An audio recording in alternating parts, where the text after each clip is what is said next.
Vamos a orar ahora un momentito al Señor y pedir que en esta tarde la palabra que voy a compartir con ustedes, que llevo varios días dándole vueltas y tengo la sensación de que todavía no he logrado decir y compartir todo lo que Dios ha puesto en mi corazón.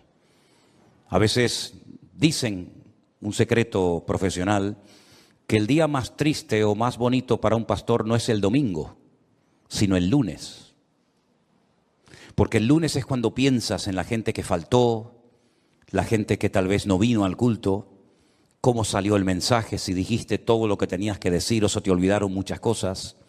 Gracias al Señor, para mí los días lunes son días de bendición y días de victoria, ¿verdad? Como cualquier otro. Pero a veces he tenido la sensación cuando llego a casa, sobre todo el domingo, ya el lunes ya me olvido, ya pienso ya en otras cosas, ¿no?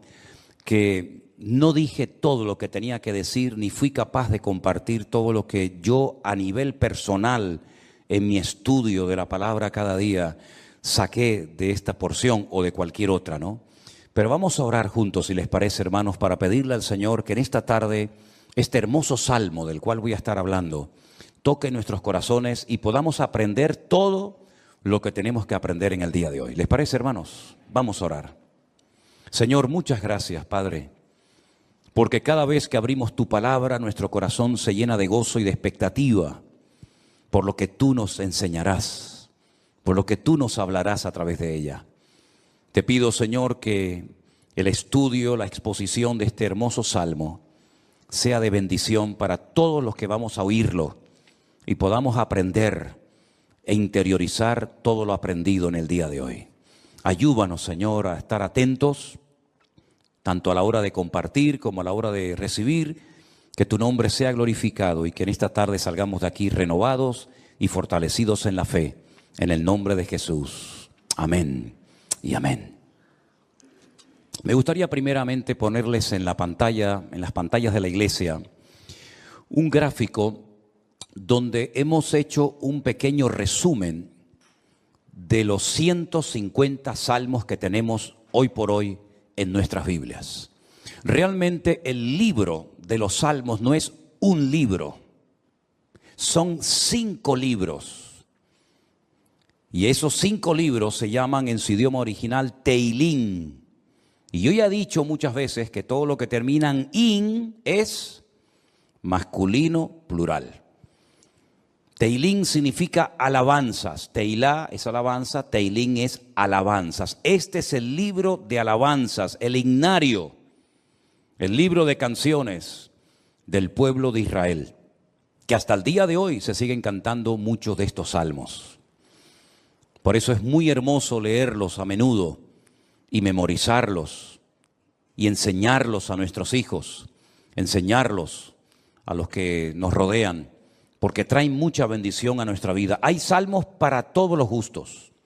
Hay salmos 100% mesiánicos, es decir, salmos que apuntan a la vida del Señor Jesucristo. Por ejemplo, un salmo que describe los sufrimientos de Cristo en la cruz, el 22. Hay salmos que son oraciones, por ejemplo el 90, el Salmo 90, que por cierto mi suegra Esperanza se lo sabe de memoria, con la edad que tiene, es una oración que hizo Moisés. Y esa oración de Moisés la tenemos en la Biblia, ¿verdad? Señor, tú has sido nuestro refugio de generación en generación, antes que los montes nacieran y fueran formados la tierra, ¿verdad? Ese es el Salmo 90. Tenemos el más extenso, el capítulo más extenso de la Biblia, el 119, el que todos ustedes ya saben de memoria, ¿verdad? El más pequeñito, el 117, que es la letra de una antigua canción que cuando yo me convertí se cantaba mucho esa alabanza, pero ya como que se ha olvidado. Alabad al Señor, naciones todas, pueblos todos, alabadle, bendecid su nombre, ¿verdad? Tenemos el famoso Salmo 133, Inema tobu manaín shebedahim gam yahad. Mirad cuán bueno y cuán delicioso es habitar los hermanos juntos en armonía. Tenemos salmos proféticos, salmos que son quejidos, lamentos, ¿verdad? Tenemos la oración de los ancianos, la petición, el salmo de los ancianos, el salmo de las personas que ya han pasado a otra etapa de la vida. Es un salmo precioso también. Pero todos esos salmos se fueron recopilando a lo largo de la historia en diferentes periodos. Y ahí les he puesto un gráfico en las pantallas de la iglesia para que ustedes vean el proceso que experimentaron los salmos hasta poder recopilar los 150 y tenerlos en nuestras Biblias. Por ejemplo, los primeros 41 salmos, del 1 al 41, se recopilaron. No significa que se escribieron, pero que se recopilaron en la época del rey David. Porque hay algunos de esos salmos que son antes de la época del rey David. Por ejemplo, el que le cité a continuación, el 90, que es de la época de Moisés. Pero esos 41 primeros salmos se recopilaron, se reunieron y posteriormente se añadieron al libro de los salmos en la época del rey David. Otros salmos, por ejemplo, del 42 al 72 y del 73 al 89, se recopilaron en los tiempos de esos dos grandes reyes de Judá, los reyes del sur. Estos dos reyes fueron extraordinarios, Ezequías y Josías. Ezequías fue aquel rey que decidió meter el agua por debajo de Jerusalén para que si fuera sitiada, si los enemigos atacaban Jerusalén, no les cortaran el suministro de agua y se murieran de sed, esperando fuera los enemigos que Israel se rindiera. Todavía ese túnel subterráneo, esos túneles, mejor dicho, porque son varios, que llevan el agua por debajo de Jerusalén, todavía hoy en día se pueden visitar. Son los túneles que conectan la antigua ciudad de Jerusalén con el famoso estanque de Siloé. Y uno de ellos todavía recoge agua de lluvia y se puede pasar por él, incluso mojándose, el otro no. Y el rey Josías fue un rey muy utilizado, un hombre, un instrumento tremendo en las manos del Señor. Fue aquel rey que, cuando le dijeron hemos descubierto el libro de la Torá, el libro de la ley en el templo que estaba abandonado, hace una serie de reformas extraordinarias que hacía muchísimo tiempo que Israel las necesitaba. Luego tenemos, por ejemplo, del Salmo 90 al Salmo 106 y también del 107 al último, al 150, tenemos esos salmos que se recopilaron en el tiempo de Esdras, el sacerdote, y de Nehemías, aquel copero, ¿se acuerdan? Que vivían en el palacio del rey y que es el instrumento que Dios utiliza para la restauración física, la restauración de los muros y también del templo de Jerusalén. Y Esdras fue el instrumento para la restauración espiritual del pueblo.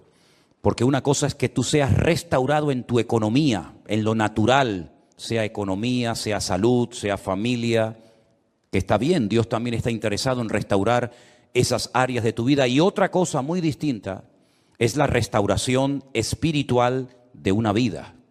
Tú puedes ser restaurado, digamos, en tu economía, pero no significa de que hayas sido restaurado en lo espiritual. Y si quieren ver un ejemplo claro de lo que estoy diciendo, vayan, por ejemplo, al famoso libro de Ezequiel, en el capítulo 37, cuando el Señor le dice a Ezequiel, ven que te voy a enseñar algo, y lo lleva al cementerio más antiguo del mundo, que está al este de Jerusalén, en el Monte de los Olivos, cementerio que tiene más de 3.000 años, que se puede visitar hoy en día, que se conoce, bueno, el nombre que le dan los judíos hoy en día es el Bet Hayim, que es la casa de los vivos, pero realmente era el valle de los huesos secos, porque es un valle lleno de huesos, un valle lleno de muertos.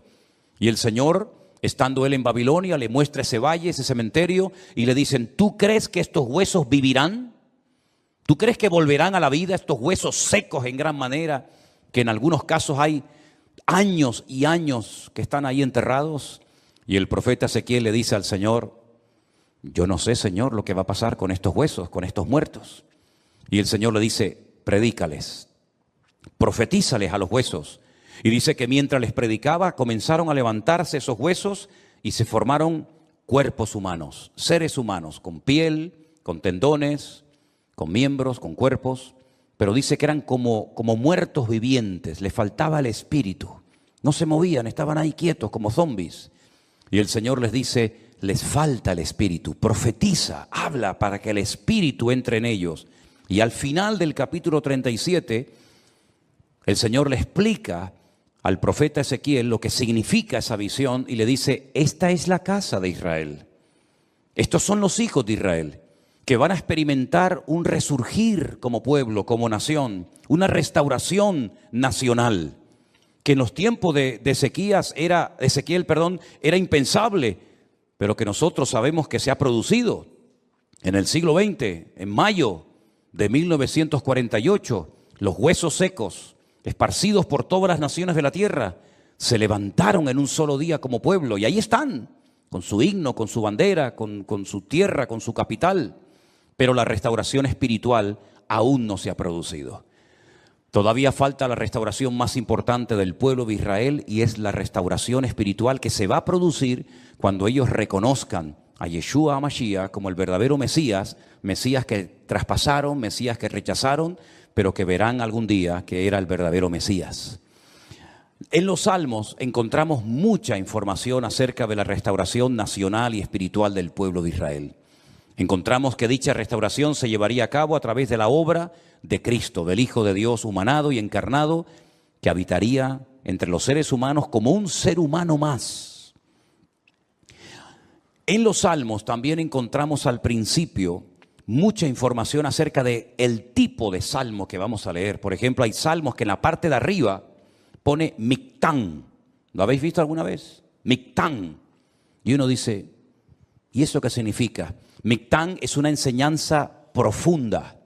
Un salmo que ponga arriba como título Mictán es una enseñanza a tener en cuenta. Es una sabiduría expuesta por escrito para que el que la lea, el que la reciba, el que la cante, sepa que está cantando verdades muy profundas que nacen del corazón de Dios.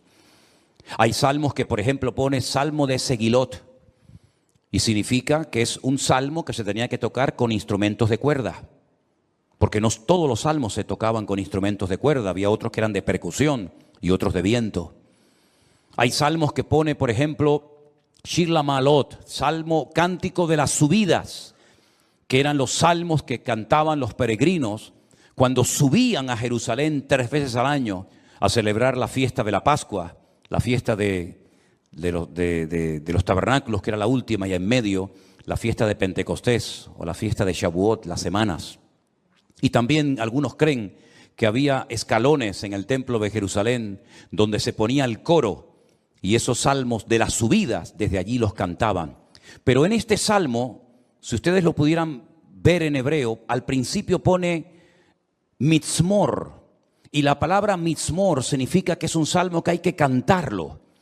Nosotros como cristianos no tenemos esa costumbre, lamentablemente, porque el salmo nos indica que este salmo habría que cantarlo desde el versículo 1 hasta el último versículo, hasta el versículo 5. Nosotros lo hemos leído, pero realmente es un salmo que, según las instrucciones que Dios nos da, tendríamos que haberlo cantado. Y es la mejor manera de aprender capítulos enteros de memoria de la Biblia, poniéndole música. Y es la mejor forma de aprender, ya digo, capítulos y capítulos enteros de la Biblia. Ahora, el Salmo 127, que es el que se leía en esta tarde, si ustedes buscan su Biblia, empieza diciendo que si el Señor, el Eterno, Jehová, como dice la versión Reina Valera, no edifica la casa, en vano trabajan los que la edifican. Tenemos que explicar brevemente a qué se está refiriendo el autor de este salmo, que pudo ser David, que le escribió un salmo, una enseñanza a su hijo Salomón, o como opinan otras personas, pudo ser un salmo que lo escribió Salomón con una enseñanza que heredó de su padre, el rey David. Sea como sea, la declaración que hace el versículo 1 es muy interesante. Si Dios, el Eterno, nuestro Creador, no edifica la casa, en vano trabajan los que la están edificando. El sueño de David, que nunca lo vio cumplido, era construir un templo para su Dios. Dios nunca le dijo a David que lo hiciera, pero nació en el corazón de David el anhelo, el deseo de tener una casa, un templo, sobre todo para que el arca de la alianza, que tenemos ahí en la entrada de la iglesia como una réplica, para que ustedes pudieran ver el tamaño original que tenía el Arca de la Alianza en aquellos tiempos, en vez de estar debajo de una lona, debajo de una tienda de campaña, pudiera estar en un templo bonito, grande, bien decorado, espacioso, etcétera, etcétera. Ese era el sueño de David, pero nunca lo vio cumplido, porque el profeta Natán le dijo que él no tenía el aval, el respaldo de Dios, el permiso del Señor para construir dicho templo. Ese templo solamente podía ser levantado en un lugar, no podía ser levantado en cualquier parte, sino encima de lo alto de un monte llamado el monte Moriah. Es una palabra compuesta, el lugar donde Dios me enseña. Moriah viene de maestro, moré, morá, morim, morot, y ya es el diminutivo del nombre de Dios. El monte donde Dios es mi maestro, el monte donde Dios me enseña y me instruye, ¿verdad? En ese monte vivía un señor llamado Arauna, que era un jebuseo, los antiguos habitantes de Jerusalén. Y allí sube el rey David. Y entonces dice la Biblia que allí ofrece un sacrificio cuando había muerte por todas partes por un pecado que, como bien saben ustedes, el rey David había cometido. Allí él presenta un sacrificio en el mismo monte y en el mismo lugar donde tiempo atrás el famoso patriarca Abraham, el amigo de Dios, había subido con su hijo Isaac para sacrificarlo sobre un altar, pero el Señor lo detuvo y le dijo: no lo hagas. Todavía ese altar, esa roca enorme que es tan grande como esta plataforma o más, todavía está allí. Y los judíos consideran que desde allí fue donde Dios creó el mundo, el ombligo, el centro geográfico de la tierra bíblica. Pues en ese lugar Salomón, su hijo, iba a construir el primer templo de la historia para Dios. Ellos tenían que partir de la base de que el Dios de ellos era tan grande, tan inmenso, que era imposible meterlo dentro de un templo. Es totalmente imposible meter a Dios, limitar a Dios dentro de un cubículo, dentro de un edificio, porque ya el Señor le había dicho a David que el cielo es su trono y la tierra es el estrado de sus pies. ¿Qué templo me van a hacer ustedes para mí? Los romanos se reían de los judíos cuando llegaron a Israel y decían: ustedes están locos, porque ustedes tienen un templo enorme, precioso, pero vacío. ¿Dónde están vuestros dioses? ¿Dónde están vuestras divinidades? Los griegos, los romanos y todas las culturas habidas y por haber levantaban templos, pero luego los llenaban de ídolos. Apolos, Afrodita, ¿verdad? Cibeles, Ares y tantos dioses. Pero los judíos nunca pusieron una figura de Dios, porque al Señor tu Dios adorarás y a Él solo servirás. Y en los famosos 10 mandamientos, el Señor prohibía la fabricación de imágenes de talla. Por lo tanto, era un templo vacío, pero en lo más recóndito, en lo más oculto del templo, estaba un lugar que nosotros lo llamamos el lugar santísimo, donde estaba el Arca de la Alianza. Y Salomón iba a poder construir ese templo con la ayuda de miles y miles de personas. Y podía estar tranquilo de que nadie le iba a atacar, porque su padre había estado durante años sometiendo a todas las naciones vecinas para que su hijo, en tiempos de paz y de prosperidad, pudiera construir el templo de Jerusalén. Lo tenía todo. El padre le dio los planos.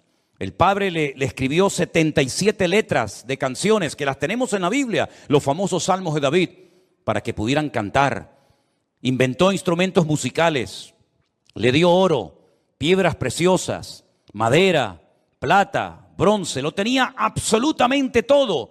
Y además Salomón hizo un pacto con el faraón, que eran expertos en aquella época en la fabricación de megaestructuras, porque los judíos nunca habían hecho un edificio tan grande, y mucho menos para Dios. Cómo levantar aquellas piedras, subirlas a aquel monte, colocarlas una encima de la otra, aquellas columnas, más de 70 columnas exactamente, de una pieza. Cómo iban a levantarlas, ponerlas a nivel para que aquella casa no se cayera. El templo no tenía arcos, como lo inventaron los romanos. Por eso los arcos le han permitido a las fabricaciones y a la arquitectura romana permanecer hasta el día de hoy. Pero eran columnas y era muy difícil poner aquello en pie. Hay, por ejemplo, en la ciudad de Jerusalén, en un lugar donde yo he llevado a algunos hermanos alguna vez, una columna entera que es como de aquí al fondo de la pared, que se quebró y allí la dejaron, y han pasado 2000 años y todavía aquella columna sigue allí. Él hizo un pacto con el faraón, se casó con su hija, hizo un pacto de no agresión. De hecho, su hija se murió en Jerusalén y hay en el torrente de Cedrón hay una pirámide pequeñita, recordando que allí está enterrada una mujer de origen egipcio, porque ella murió en Jerusalén. Y el faraón le ayudó a construir aquel hermoso templo. Pero Salomón sabía perfectamente que él podía tener el oro, la plata, los albañiles, los carpinteros, los canteros, absolutamente todo. Incluso había naciones que todos los años le traían, curiosamente, 666 talentos de oro. Multiplique 666 por 45, era una barbaridad de kilos de oro para ayudarle. Venían personas de todos los continentes de la tierra, unos le traían marfil, otros le traían diamantes, otros le traían de todo.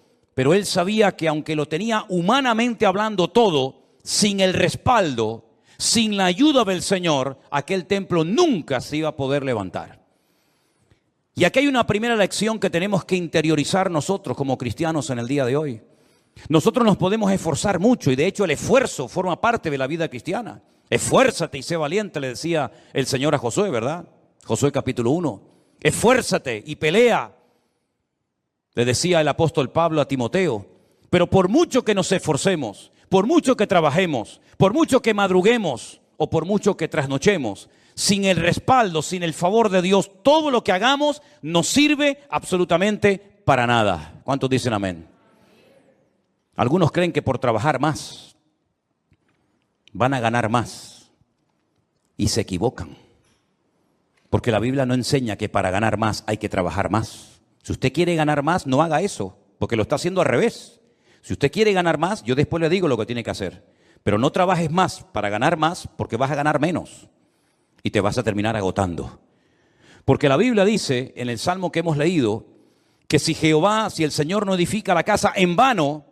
Y esa palabra en vano, esa expresión en hebreo en vano, significa para que no llegues al agotamiento físico y mental. ¿Qué les parece? Para que no llegues a un momento que digas, ya no aguanto más, estoy reventado, estoy cansado. Llego el fin de semana, quiero descansar y el lunes voy igual de cansado, peor. Y vas acumulando cansancio y durante la noche no duermes. Cuando dice el Salmo 27 que una de las bendiciones de Dios es poder dormir tranquilamente por la noche.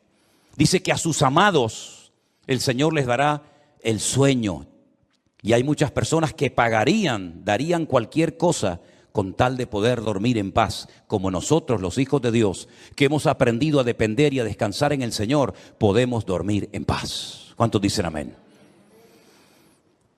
No sé por qué nos han hecho últimamente a Elena y a mí una pregunta, me la hacen de vez en cuando, por internet, por WhatsApp, por correos, incluso hasta en persona. ¿Ustedes están durmiendo bien? Y preguntamos, ¿y por qué nos hacen esa pregunta? Si no, pues con todo lo que tienen, todo el jaleo de atender gente y atender gente de aquí y llamar, ¿ustedes duermen bien? Y la respuesta de Elena siempre es la misma, dormimos perfectamente. Porque nosotros hemos aprendido a descansar y a depender únicamente del Señor. No entramos en estrés, ni en nervios, ni en agobio. No perdemos la paz absolutamente por nada. ¿Por qué? Porque la obra no depende de nosotros. La obra depende del dueño, de la cabeza. Y el dueño y la cabeza es nuestro Señor Jesucristo. Me da mucha pena, mucha lástima cuando veo a cristianos agobiados, cargados, estresados, con la tensión disparada. Perdonen si alguien se siente aludido. Yo es que no le he tomado la atención nunca a ninguno de ustedes. Por eso hablo desde la libertad, porque claro, va a decir, ¿este hombre cómo sabe que tengo yo la tensión alta? No, yo no sé nada, pero el Señor lo sabe todo. Pastillas para poder dormir, claro, después pastillas para despertarte. Agobiado, estresado, que no llego a fin de mes, que no pago el colegio de los niños, que los libros, que esto, que lo otro. Y yo he cumplido recientemente 60 años. No me da ninguna vergüenza decirlo, al contrario, estamos orgullosísimos de los 60 años que tenemos.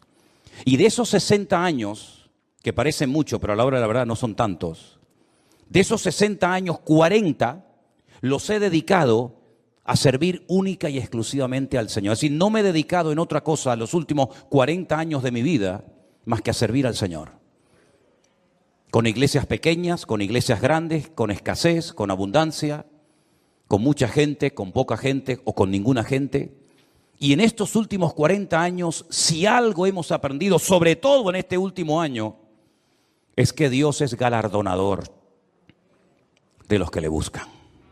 Y cuando más difícil estaba todo, y cuando humanamente hablando era imposible que esto siguiera adelante, el Señor sin manos nos dio una cachetada de amor, mostrándonos y enseñándonos que Él es el que edifica su casa y su obra, y no nosotros. A mí me llama mucho la atención que este verbo, edificar, es exactamente el mismo que emplea el Señor Jesucristo cuando hace referencia a lo que Él iba a hacer. Edificaré mi iglesia. Su padre en Génesis capítulo 1 nunca empleó el verbo baná o boné, que es construir, sino el verbo bará, que se parece, pero no tiene nada que ver una cosa con otra. Bará es un verbo que solamente aparece en la obra creadora de Dios. Cuando dice la Biblia que en el principio creó, ese verbo creó es bará y significa crear de la nada. Este púlpito está hecho de un material llamado metacrilato. Lo mandamos a hacer hace 20 años. El que lo hizo, porque este no se ha perdido ningún culto desde que estamos aquí, Este ha estado todos los cultos, todas las reuniones de jóvenes, todos los cultos de jueves, todos los cultos de domingo. Este que está aquí, o esto que está aquí, ha estado siempre aquí. Pero el que lo hizo, no lo creó, lo hizo utilizando una materia prima, metacrilato. Y el púlpito que tenemos en la iglesia del Puerto de la Cruz es de madera. Y alguien lo hizo, no lo creó, utilizando la materia prima de la madera. Pero el verbo bará en Génesis capítulo 1 es crear de la nada. ¿Y cómo Dios creó sin utilizar materia prima? Sin utilizar tierra, sin utilizar piedra, sin utilizar madera, con el poder de su palabra. Dijo Dios, sea la luz, y fue la luz. Y dijo Dios, y todo lo que Dios decía se materializaba por el poder de su palabra. Pero curiosamente el Hijo, cuando viene a este mundo hace 2000 años, Él no dijo, crearé mi iglesia de la nada. No dijo eso, sino dijo, edificaré. Y si juntamos, y tenéis memoria para recordar esto, el Salmo 127 dice Salomón, si Dios no edifica esta casa, en vano estamos trabajando nosotros aquí. Estamos perdiendo el tiempo, nos estamos desgastando, vamos a llegar a la extenuación, al agotamiento, si Dios no respalda esta obra. Porque Él sabía que esa obra no dependía de sus obreros, de su sabiduría, que era mucha y la tenía, de su dinero, que era mucho y lo tenía. Él sabía que aquella casa no era una casa particular, no era una sinagoga, no era un colegio, era la casa de Dios. Y la casa de Dios solamente se podía utilizar esa palabra, esa expresión para hacer referencia al templo. Yo sé que hay gente que dice, hermanos, bienvenidos a la casa de Dios. Está mal dicho eso, porque esto no es la casa de Dios. Esto es un local donde se reúne la iglesia, pero esto no es la casa de Dios. Dios no vive aquí. Si esto fuera la casa de Dios, yo no me voy de aquí ni a palos. ¿Cómo me voy a ir de aquí si mi Dios vive aquí? ¿A dónde me voy a ir? Nos tendríamos que venir a vivir aquí. Pero esta no es la casa de Dios. Pero en aquellos tiempos, cuando Salomón dice, si Jehová no edificare la casa, ¿a qué casa se refería? A la casa de Dios.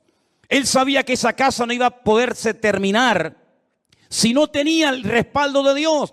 Por eso el Señor Jesucristo pudo decir, yo edificaré mi iglesia. Porque Él dijo, todo lo que hago y todo lo que digo, lo hago porque mi Padre me da autorización y me apoya para hacer y decir lo que hago.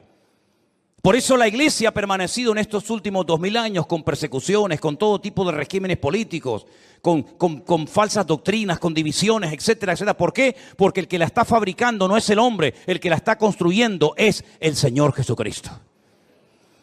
Y nosotros somos piedras vivas en ese edificio, pero la piedra angular, la que soporta todo el peso, es nuestro Señor Jesucristo. La piedra que desecharon los edificadores ha venido a ser la cabeza del ángulo. Bendito sea Dios. Piná, Rosh Piná. Eso es, Rosh Piná. Hay un pueblo en Israel muy bonito que se llama Rosh Piná, que significa la cabeza del ángulo. Pero este salmo, ¿sabes? Te da una calma, te da una paz impresionante, porque no tienes que estar dependiendo de tu esfuerzo personal. sino del respaldo de Dios. Y yo le hacía esta mañana a los hermanos del Puerto de la Cruz 2 preguntas que se las voy a hacer ahora a ustedes. ¿Dios está respaldando lo que estás haciendo? Piensa bien, ¿eh? Todos no vamos a ser pastores, todos no van a ser predicadores, evidentemente. Pero todos y cada uno de ustedes, de nosotros, nos dedicaremos en la vida a algo. Pero mi pregunta es, ¿a eso a lo que hoy por hoy te estás dedicando, tú notas en tu vida el favor de Dios, el respaldo de Dios? Si la respuesta es sí, yo siento que en mi profesión, en mi carrera, en mis estudios, en mi trabajo, yo siento y noto que el respaldo, que la bendición de Dios está conmigo. Gloria a Dios, no sabes cuánto me alegro, hermano. Pero si la respuesta es no, entonces ¿por qué lo estás haciendo? Si sabes que Dios no te ha mandado a hacer lo que estás haciendo, ¿cómo te atreves a hacerlo? Porque la segunda pregunta que les iba a hacer es, ¿por qué estás haciendo lo que estás haciendo? ¿Para ganar un sueldo? Es decir, ¿tú sabes que no estás haciendo lo que Dios quiere? Esa no es la voluntad perfecta de Dios para tu vida, pero igualmente lo haces porque a final de mes un señor te pone un sobre con un dinero para poder cubrir tus necesidades. ¿Así es como tú te has montado tu vida cristiana? ¿Te ves haciendo lo que estás haciendo tus próximos 10 años, 20 años de tu vida? ¿Ese es el futuro de tu vida? ¿Dedicarte a lo que estás haciendo? Si es la voluntad de Dios, gloria a Dios, siga adelante. Pero como la vida es tan corta y cuando te des cuenta pasó, ¿cómo hay creyentes que se han dedicado toda la vida a hacer lo que saben que no era la voluntad de Dios perfecta para ellos, pero al fin y al cabo lo hacían para al final de mes recibir un sobrecito con un hueso que te daba un señor que le sobraba de todo, que a veces no te pagaba lo que tú merecías por haber trabajado tanto, pero dependías de él hasta para poder poner un poco de gasolina a tu coche o hacer una compra en un supermercado? Para eso murió el Hijo de Dios en una cruz, para que viviéramos como la gente del mundo sin marcar una diferencia y sin demostrarle al mundo que Dios nos enseñó a nosotros en su palabra un estilo de vida diferente. Yo te voy a confesar algo que probablemente es la primera vez en mi vida que voy a decir en público. Yo no sé si en algún momento, en alguna iglesia, en alguna predicación, desde los 19 años que estoy sirviendo al Señor, yo he dicho alguna vez esto que voy a decir ahora. Esto sería como dicen en televisión, esto es una primicia. ¿Tú sabes cuál era la preocupación, la gran pregunta que yo tenía en el tercer año de escuela bíblica, de seminario, cuando yo estaba a punto de salir? ¿Sabes cuál era mi pregunta? ¿De qué voy a vivir? Porque yo no quería volver a la casa de mis padres. Porque yo le había dicho a mi padre que el Señor me había llamado. Y cuando él me preguntaba, ¿de qué vas a vivir? No había iglesias por ninguna parte. Hoy en día hay iglesias por todas partes. Pero en aquellos años, hace 40 años, no había iglesias prácticamente por ninguna parte. Eran contadas con los dedos de una mano las iglesias que, por ejemplo, había en Tenerife. Muchas de las iglesias que ustedes conocen o han visitado, o a lo mejor han estado, no existían. Las iglesias eran de 10, 15 personas, había muy poca gente, un culto de jóvenes con 5, 6 jóvenes, era un avivamiento. No había prácticamente nada y la pregunta que yo tenía en aquellos años era, ¿de qué voy a vivir? Porque no quiero volver otra vez a vivir en la casa de mis padres, porque sería entonces darle la razón al viejo de que me equivoqué y al fin y al cabo tengo que volver a vivir con ellos hasta para poder comprarme un par de zapatos. Pero casi la última semana de estudiar en aquella escuela bíblica en Las Palmas, en un piso allí cerca de las playas de las canteras, llegó un misionero, como eso ya les he contado en otras ocasiones, y me pidió que viniera aquí a Tenerife a echarle una mano en la obra. Y desde ese día, el 31 de mayo me gradué. Mayo tiene, enero, febrero, marzo, abril, mayo. Desde el 1 de junio de 1981. ¿Qué día soy? ¿Cuál? 31 de octubre, fíjate. Desde el 1 de junio de 1981 hasta el 31 de octubre del 2021, yo no he hecho otra cosa en mi vida más que servir al Señor. Me pude casar, pudimos viajar, hemos fundado iglesias en algunos lugares y estamos disfrutando de la obra del Señor como nunca jamás en la vida habíamos soñado. Sabemos lo que es estar sentado en una cama con una libreta, con una calculadora, sacando los gastos del mes y diciendo, no llegamos, no llegamos, no llegamos. Pero también sabemos lo que es, el Señor es mi pastor y nada me faltará. Hemos aprendido a vivir en escasez como no te imaginas. Y hemos aprendido a vivir en abundancia, hemos aprendido a dormir en cualquier lugar, porque el Señor nos ha mostrado de que cuando una persona es capaz de hacer un mínimo gesto por el Señor respalda y bendice la vida de esa persona. Y tengo un temor tremendo en mi corazón por toda la manera como el Señor nos está bendiciendo y abriendo puertas en todas partes.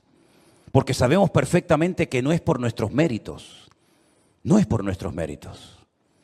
Quiero decirles que cuando muchos de ustedes vinieron a esta iglesia, nosotros ya hacía años que estábamos aquí. Hacía años que estábamos en este lugar.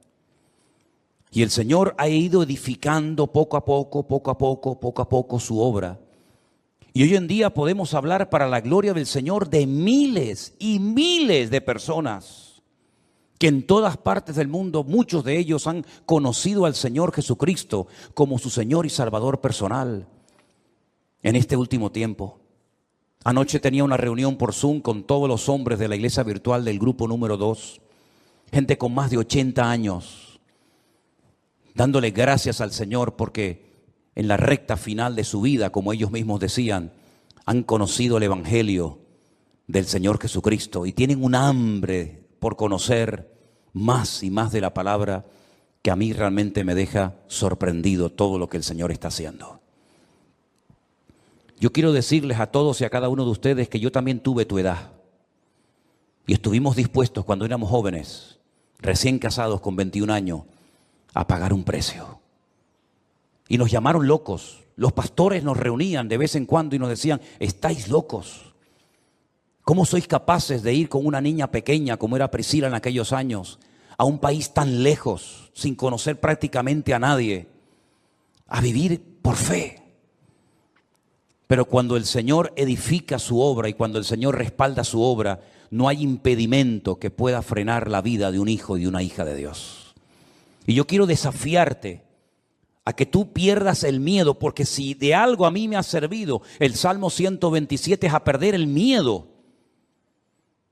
Si Anderson, que está conectado al liderazgo y a los coordinadores de la iglesia virtual número 1, les hablara acerca de lo que cuesta, del presupuesto enorme que cuesta el hacer todas las actividades, nos quedaríamos con la boca abierta. Pero el Señor ha suplido de una forma increíble, porque el Señor es galardonador de los que le buscan y cuando Él edifica la casa, no hay nada ni nadie que la pueda detener. Fíjate que en el Salmo 121, si te das cuenta, habla de la casa de Dios, es decir, lo principal, la obra de Dios, nada ni nadie la va a detener. Pero en segundo lugar, habla de la ciudad. Si Jehová no guardare la ciudad, en vano vela la guardia. Este versículo, cada vez que me tocaba a mí guardia en el ejército y te daban todas las balas y la metralleta y el armamento para estar de guardia, yo siempre lo decía en alta voz: si el Señor no guardare la ciudad, en vano vela la guardia. Porque todo lo que hagamos, todo tu esfuerzo personal, y que conste, quiero dejar bien claro, por favor, hermano, que el Salmo 127 no es un salmo que apoya al perezoso, al vago, al negligente. No, al contrario. El esfuerzo forma parte de una vida cristiana normal. Pero todo nuestro esfuerzo, nuestro sudor, nuestro trabajo no sirve de nada si el Señor no respalda lo que estamos haciendo para Él? Absolutamente de nada. Luego es un golpe al ego del hombre, porque la gloria no me la llevo yo. Yo he sido el que he edificado, como decía Salomón, Nabucodonosor, ¿se acuerdan? Yo fui el que levanté la gran Babilonia. Y al final tuvo 7 años viviendo en un monte como un animal, para que el Señor pudiera arrancar de su corazón la arrogancia y el orgullo. Porque una persona arrogante, acomplejada u orgullosa no es digna de estar sirviendo al Señor. Una persona con orgullo, una persona que se le sube a la cabeza lo que tiene, lo que es o lo que hace, es una persona que no está capacitada para estar al frente de una obra. Por eso a mí me da alegría ver al hombre más sabio de la tierra, a uno de los hombres más ricos del mundo, como era Salomón, que cuando la reina de Saba vino y lo visitó, le dijo: lo que me contaron no es ni el 1% de lo que ven mis ojos. Que él reconozca que el éxito de aquella obra no estaba en él, sino estaba en su Dios. Y nosotros tenemos que aprender hoy más que nunca, que tenemos que aprender a depender de Dios. Y eso hay que enseñárselo a nuestros hijos y hay que enseñárselo a los jóvenes de la iglesia, para que nos demos cuenta de que en estos tiempos donde la economía está en crisis y donde el mundo irá, según la Biblia, de mal en peor, nosotros estemos preparados y sepamos adaptarnos a las circunstancias y no perder la paz ni el equilibrio, porque el Señor es nuestro Dios y estará con nosotros todos los días hasta el fin del mundo. Madrugar y trasnochar sin el respaldo de Dios no sirve absolutamente para nada. El Salmo 127 es un salmo donde el Señor nos muestra que cuando dependemos de Él podemos estar tranquilos. Y mire lo que dice: por demás es que os levantéis de madrugada y vayáis tarde a reposar, por demás, y que comáis pan de dolores, pues que a su amado dará Dios el sueño. Y ahora yo te pregunto a ti, ¿y ustedes cómo duermen? ¿Dormiste bien anoche? ¿O estabas dando vueltas y vueltas y vueltas en tu cama sin poder conciliar el sueño? Una de las señales de que nuestra alma está alineada con Dios es que nuestro cuerpo y nuestra mente puede descansar tranquilamente durante la noche.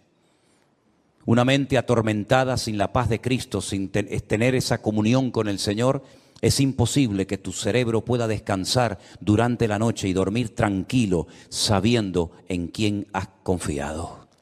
Fíjate lo inútil que es rodearse de cosas o de personas para que te protejan y para que te ayuden, cuando no está el Señor controlando tu vida, tu economía, tu matrimonio, tu ministerio, tu iglesia, etcétera, etcétera. Por mucha gente que te rodee, por muchos amigos que tengas, por mucha economía que tengas, no sirve absolutamente de nada. Y te voy a poner un ejemplo tremendamente gráfico para que veas lo inútil que es rodearse de personas creyendo y confiando en ellos en vez de confiar y descansar en las promesas del Señor. ¿Os acordáis de Saúl? ¿Sabéis quién era Saúl? Sí, ¿verdad? El primer rey de Israel. Estaba obsesionado con matar al rey David o con el joven David. El rey en aquella época dormía en el centro del campamento. Se hacían círculos concéntricos de soldados alrededor del rey, de tal manera que si saltabas uno de esos círculos de protección, automáticamente en el segundo caías. Es como en las cárceles. ¿Veis que hay como un muro alambrado que si logras saltarlo, te encuentras a continuación otro y te quedas entre muro y muro, ¿verdad? En muchos bancos en la península, aquí en Canarias no se ve, pero en muchos bancos en la península tocas un timbre, te abren una puerta, entras, se cierra detrás de ti y la otra no se abre hasta que se cierre la anterior, para que así te quedes entre una y otra. El rey Saúl dormía rodeado de centenares de soldados y de su guardia personal en el centro del campamento.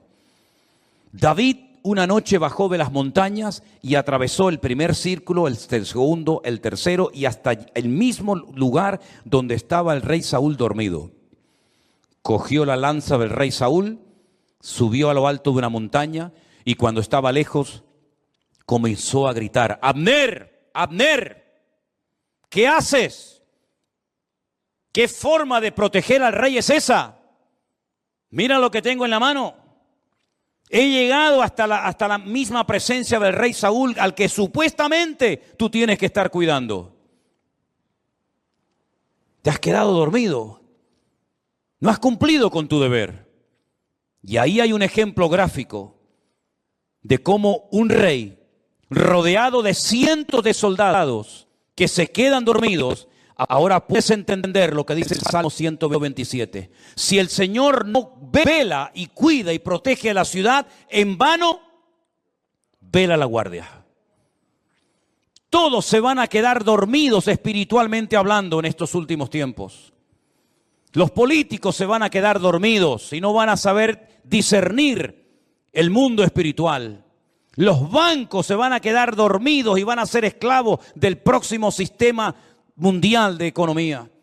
Los religiosos se han quedado dormidos hace siglos y son incapaces de discernir los tiempos y las ocasiones. Y la iglesia no puede entrar en ese juego. Por eso dice el apóstol Pablo: es tiempo de despertarnos del sueño. Despiértate tú que duermes y te alumbrará Cristo. Hay un sueño, ¿verdad?, profundo que experimentó Adán. Pero fue un sueño que Dios produjo para que no le estorbara en la obra que el Señor estaba haciendo. Pero hay otro sueño de tipo espiritual que te adormece el alma, que atonta tu espíritu, que ciega tu entendimiento y que cauteriza tu conciencia y que te impide reconocer que a veces lo que estás haciendo no es la voluntad de Dios. Es un juguete, un entretenimiento del sistema faraónico del mundo que te da todo a cambio de nada. Y al final de tu vida no has hecho nada y te has creído que Dios estaba respaldando tu obra, tu ministerio, tu imperio, tu reino, pero has tirado por la borda tu vida y te has bajado a lo profundo del barco mientras había una tormenta arriba. Tú te has quedado dormido y en vez de actuar marcando una diferencia, dejaste que el mundo te marcara y te manipulara a ti. Por eso, mis queridos hermanos, el Salmo 127 es de sacudir nuestras conciencias y despertarnos ante la realidad. ¿Qué estoy haciendo con mi vida? ¿Qué estoy haciendo con mis recursos? ¿Qué estoy haciendo con mi tiempo? ¿Qué estoy haciendo con mi juventud? ¿Qué estoy haciendo con los dones y talentos que Dios me dio? ¿Qué estoy haciendo en definitiva? Porque si lo que estoy haciendo no tiene el respaldo de Dios, ¿para qué lo sigues haciendo? ¿Es que acaso el Señor no dice en su palabra: el justo por la fe vivirá? ¿O es que eso solamente eran unas palabras bonitas que Martín Lutero en esta época del año, hace muchos siglos atrás, sacudió su conciencia, le hizo reconocer y recapacitar que el sistema religioso en el que estaba envuelto estaba envenenado y corrompido?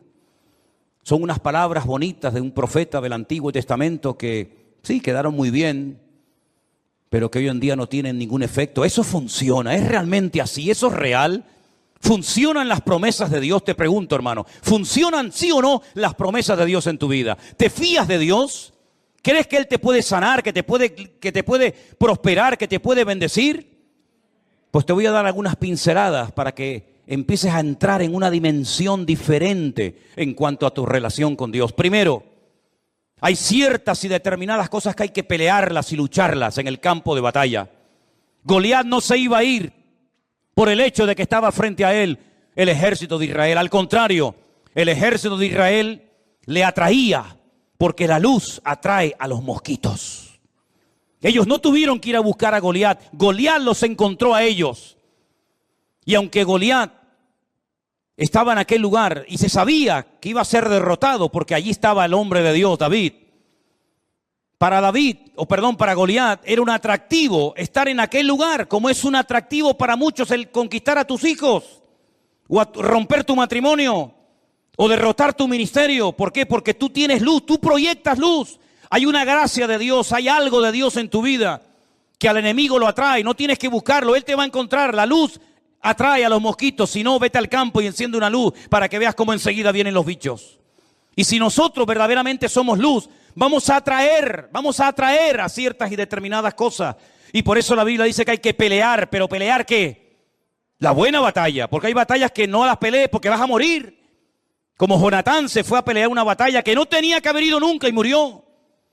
Pero Pablo dice, yo he peleado la buena batalla. ¿Estás peleando la buena o la mala batalla? Porque la buena te dará la corona de vida, la recompensa del eterno. Pero la mala te quitará la vida, tu familia, tu esposa, tus hijos, y perderás el galardón de Dios. Hay bendiciones que vienen por pelearlas. La tierra está delante de vosotros, pero ahí están los filisteos, los amorreos, los cananeos, los jebuseos, los amonitas, los moabitas. Ir y pelear contra ellos.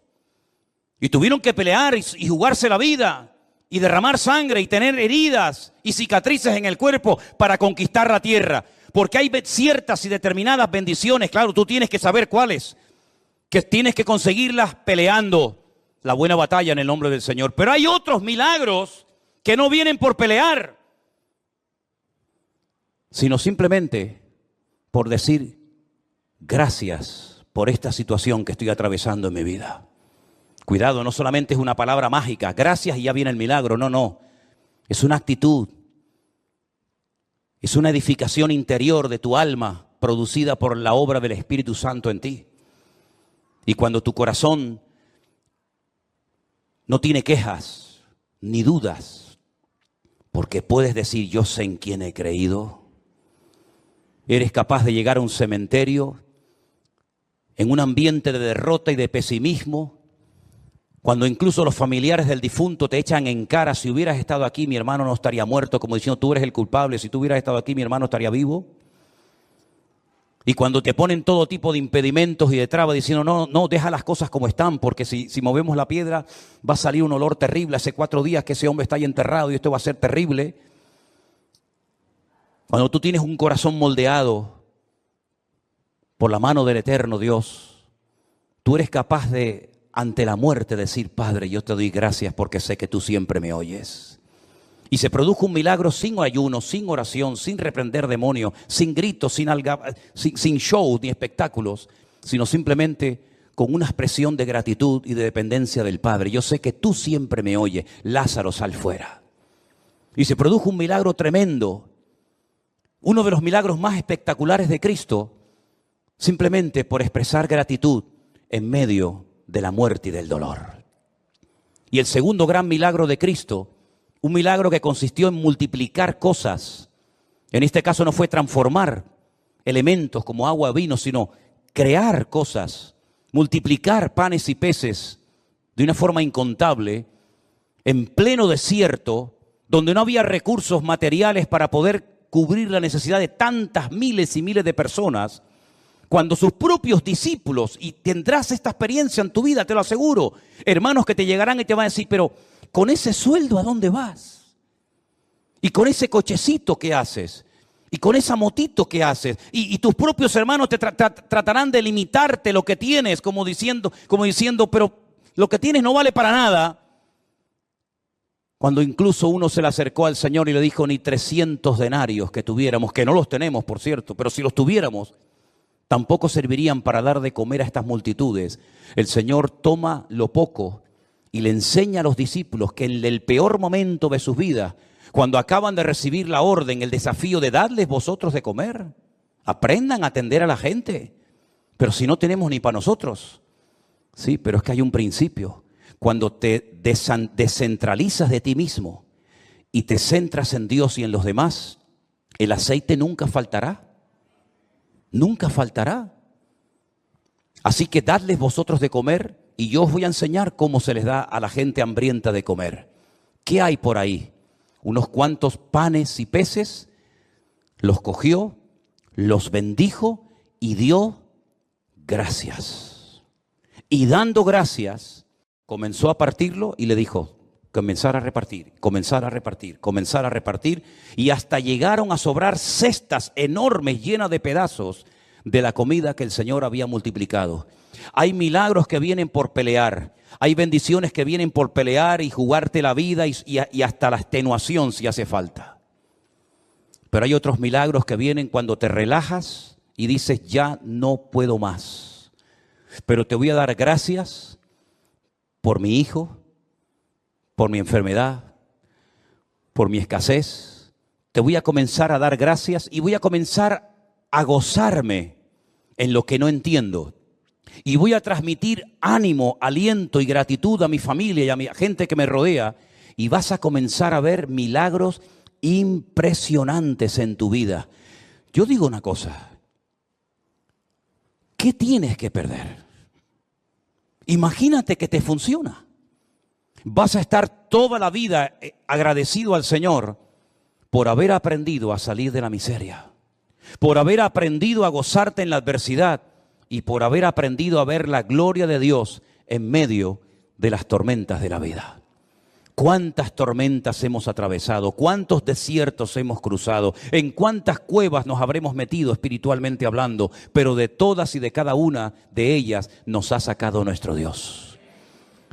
Y la situación en la que te encuentras ahora mismo, repito, la situación en la que te encuentras ahora mismo, y yo no me estoy dirigiendo a nadie, y lo quiero dejar bien claro, porque yo no necesito un micrófono para hablarte a ti, o a ti, o a ti hermanita, o a ti hermano. Yo no necesito jamás. Necesito de un micrófono para sentarme y decirle a usted, ven para acá. Yo le estoy predicando a toda la iglesia, pero creo que en este momento el Señor me está utilizando para decirte esto. La situación en la que te encuentras ahora mismo en tu matrimonio, en tu economía o en cualquier otra área de tu vida, Dios la ha permitido. Porque lo que tienes que aprender no lo vas a aprender riendo ni saltando, sino llorando y sufriendo. Porque lo que se aprende llorando no se olvida nunca. Lo que se aprende en el dolor y en el sufrimiento no se olvida jamás en la vida. Por eso hay dolores que son una bendición. Y por eso el Señor ha permitido que todos y cada uno de nosotros, con sus respectivas circunstancias, hayamos llegado a un punto en nuestra vida, con la edad que tienes, con la familia que tienes, con los hijos que tienes o no tienes, para que aquí le preguntes hoy al Señor, Señor, cuento con tu favor cuando mañana vaya a la calle a buscarme la vida en mi trabajo. Si eso es lo que Dios tiene planeado para ti, adelante, hermano, sal como un león, no como una gallina. Sal como un león, contento, triunfante. Sal de tu Getsemaní con el corazón recién quebrantado y roto, pero sal de tu Getsemaní diciendo, el Señor está conmigo como poderoso gigante. Pero no se te ocurra salir de tu desierto, no se te ocurra salir de tu Getsemaní sin la bendición y el respaldo de Dios, porque entonces habrás perdido tiempo, habrás perdido recursos y no habrás conseguido absolutamente nada. Déjate de lloriquear y pórtate como un hombre. Déjate de lloriqueos absurdos y ridículos y de levantar pena y compasión. Lo que tienes que meterte es en tu huerto de Getsemaní y aprender a derramar tu alma delante del Señor. Y no se te ocurra salir de ahí hasta que le hayas dicho, no se haga mi voluntad, sino la tuya. Porque hasta ahora lo que hemos querido es que se hiciera nuestra voluntad, pero Dios el año pasado nos paró los pies a todos y nos dijo, a partir de ahora, lo que se va a hacer en mi casa y en mi iglesia es mi voluntad. Porque lo que yo quiero edificar, lo quiero edificar a mi manera, con mi estilo, con mi forma, y no con la forma y el estilo que me marcan ustedes. Vamos a dejarnos moldear, vamos a dejarnos tratar, vamos a dejarnos edificar por el Señor, porque si el Señor nos respalda y nos apoya, seremos la gente más feliz y dichosa del mundo. Pero si el Señor en lo que hagas no te respalda, serás la persona más desdichada de esta tierra. Pregúntate a ti mismo en esta tarde, ¿por qué estoy haciendo lo que hago? ¿Por qué digo lo que digo? ¿Por qué predico lo que predico? ¿Por qué hago lo que estoy haciendo? ¿No será que a veces hemos entrado en un sistema, en una rutina, en una mecánica y no nos paramos en silencio delante del Señor a preguntarle, Señor, ¿qué quieres hacer con mi vida? Si tú te atreves a hacerle esta pregunta sinceramente al Señor, te puedes llevar muchas sorpresas agradables. Pero tienes que ser valiente, porque este mensaje no va dirigido a cobardes. Los cobardes, este mensaje les da miedo. Los cobardes se enfadan, porque el enfado es la careta del cobarde. El enfado es el disfraz que utiliza la persona que en lo más profundo de su corazón tiene una inseguridad tremenda y no aprende a depender del Señor. Pero nosotros hoy estamos a cara descubierta ante la presencia de nuestro Dios y Él quiere hacer un milagro y un cambio en tu vida, pero deja que el Señor haga lo que quiera con tu vida. ¿Cuántos dicen amén? Cierra tus ojos ahí donde estás, mi querido hermano y hermana, y recuerda estas palabras. Apréndetelas de memoria. Si el Señor no edifica mi casa, en vano es todo lo que hago. Si el Señor no cuida de mi vida, las alarmas, los seguros, el plan de jubilación, etcétera, etcétera, no sirven para nada. Porque el que trae seguridad y protección a mi casa no es lo que tengo, es lo que soy en Cristo Jesús, mi Señor.